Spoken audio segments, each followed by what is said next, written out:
Transnational issues are issues that don't respect borders, don't even notice borders. Issues like Ebola, which a person walking across a border, sometimes it's just walking across the street, and they can bring, in that case, an epidemic from one country to the next. Terrorism, the flow now that we face of foreign terrorist fighters who they might start in the United States, they might start in Russia, they might start anywhere. They go to Syria, they don't respect the borders, but they come back to their home country and potentially are in a position to stage attacks.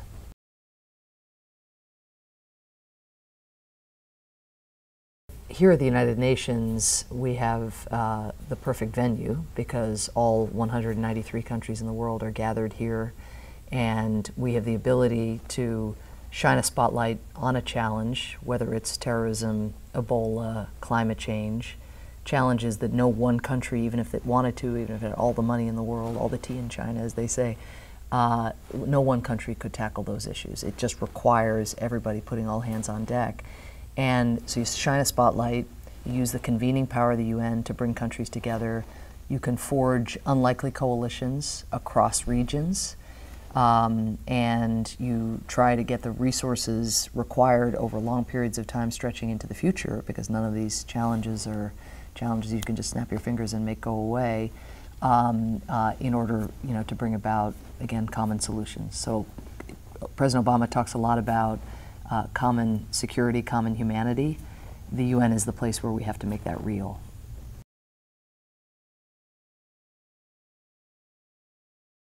The United States has at its disposal, of course, hard power, the ability to coerce other countries, whether militarily or even through economic sanctions. And we have soft power. We have the power of our ideals. Professor Joe Nye at the Kennedy School talks about soft power as the ability to make others want what you want. And public diplomacy is a huge part of our soft power. When we project things about our country, even our struggles, and talk about how we every day are trying to become a more perfect union, where we're still dealing with issues of prejudice and inequality, severe inequality in this country. And we say that to other countries, and we talk about the resources that we're dedicating to dealing with those issues within our borders, and we talk about our self-criticism. There's a power in that, because a lot of countries want to pretend they don't have problems. A lot of leaders just want to be given happy talk and told everything's okay. There's tremendous power in our example. There's tremendous power in the social mobility that people still do have in this country, which a lot of countries, of course, individuals within countries envy and would like to see in their countries. So projecting, I think, what goes on inside this country outside is a part of our public diplomacy. One of the things that I do at the United Nations is I try to break down what can seem like big and intractable issues into simple human stories. When Syria was using chemical weapons, bringing in a survivor of a chemical weapons attack and ensure that his story was told within the council, so the council members were less able to kind of experience the psychic numbing that can happen as a conflict, goes on for a long time. Part of our projecting U.S. leadership means also showing that the United States cares about individuals. And the more that we meet with civil society, the more we lift up those voices, I think the more powerful the message is to other countries.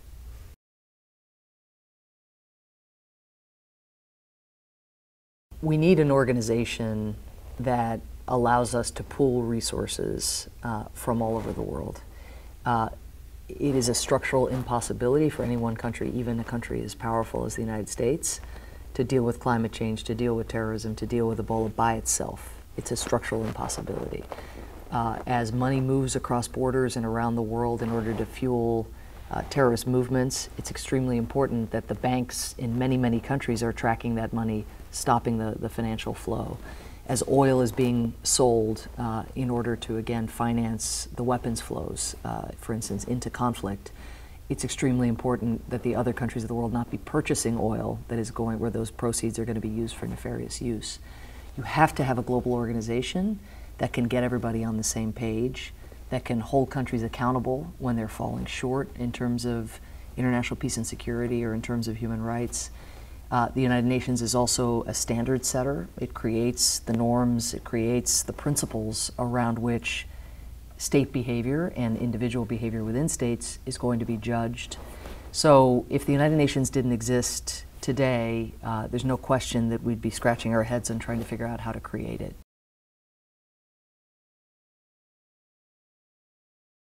Ambassador Holbrooke was a tremendous mentor to me, and I feel incredibly privileged to have been his friend, to have kind of learned at the knee of a master. I wish every day that he were around so I could get his advice on how to deal with the Russians, or how to improve the performance of peacekeepers in this conflict area or that conflict area. I mean, he really was a wizard.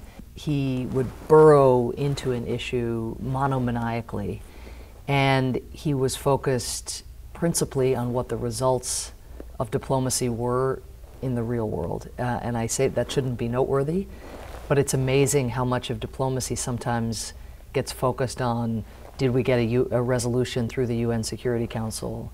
Did we get a press statement? Holbrooke saw the utility in getting tools like that in play, but those are just inputs. What mattered was actually what's the outcome out in the real world for real people. And he was the person from whom I really learned to think about humanizing a conflict that can otherwise seem very remote and very abstract.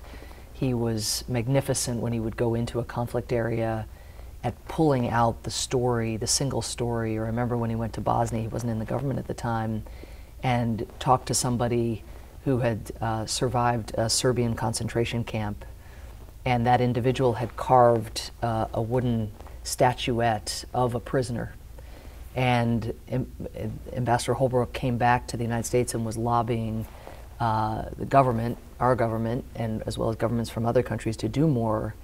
And when he went into the meetings, he would start the meetings by putting the wooden statue on the table and describing, which was again an image of a prisoner, and describing the prisoner who gave it to him and what his experiences were. And it just rendered so much more vivid the human toll of that conflict, and rendered his advocacy so much more powerful.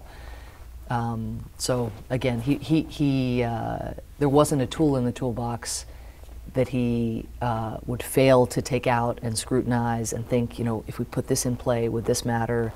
And then he was masterful at working the bureaucracy. He had a black belt in bureaucracy, which was another critical ingredient to his success.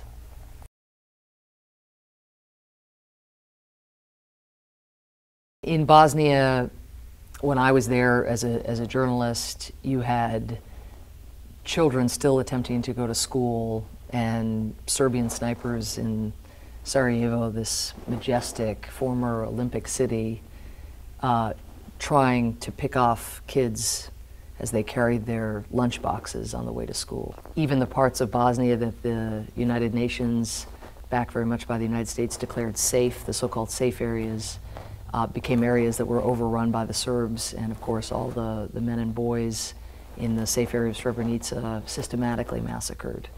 The Serbian militants, the hardline nationalists, viewed every young Muslim boy as a future fighter, and by the end of the conflict really were willing to treat even young children as the enemy, and set out to destroy them accordingly.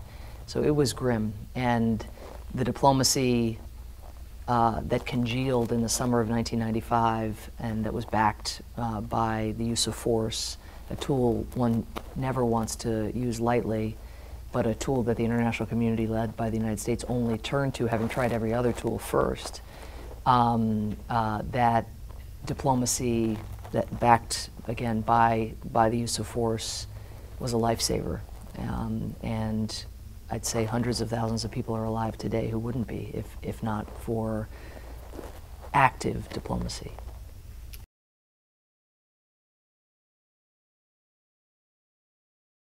The Montreal Protocol is extremely significant. Kofi Annan, the former Secretary General, has referred to it as the single most important international agreement ever reached. And what makes it so singular are two things. One, its universal embrace and universal adherence. And number two, and very much related to number one, its impact. And because of the Montreal Protocol, because of the steps that signatories are taking because of their adherence to this protocol, we actually now have a plan, to protect the ozone layer and to undo much of the damage that was done before the protocol was put in place. So it's a classic example of a problem that couldn't have been solved by any one country. You have to get all the countries and all the peoples of the world to respect its provisions. And when you do, and it's not easy, even once you have a protocol or a treaty, it's not easy to bring about implementation and enforcement. But once you have that in motion, you can bring about solutions that would otherwise have been impossible.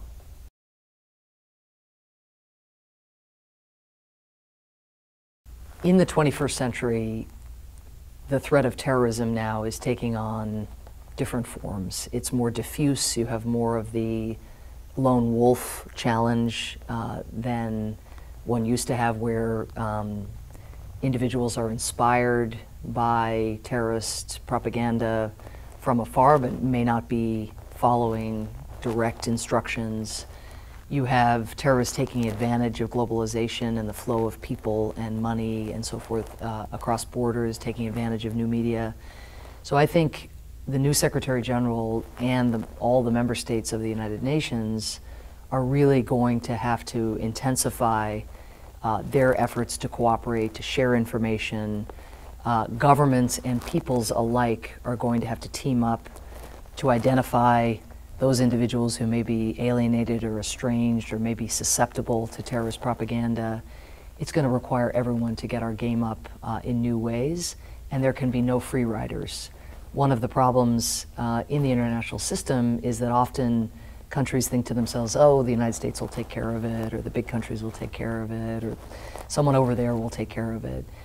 The kinds of threats, not just terrorism, but climate change, the spread of pandemics, if we get another one, these issues require all hands on deck. They require no one to be a free rider, and they require citizen solutions and community solutions alongside leadership from governments.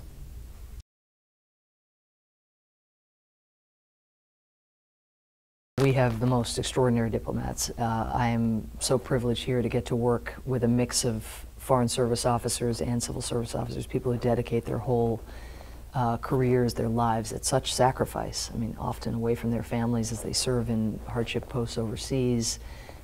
Certainly here at the office till midnight every night, negotiating with the Russians, or trying to create some new mechanism that we've never thought of before to adapt to the kinds of challenges that are out there in the world. So they are the cream of the crop, I think the best that this country has to offer. A big challenge in the 21st century is, as security threats grow more diffuse, how do you, on the one hand, stay safe and make sure that your diplomats who are on the front lines in some very difficult environments, whether that's in Iraq or in Egypt or in Israel or in Russia, I mean, really, really tough political environments and security environments.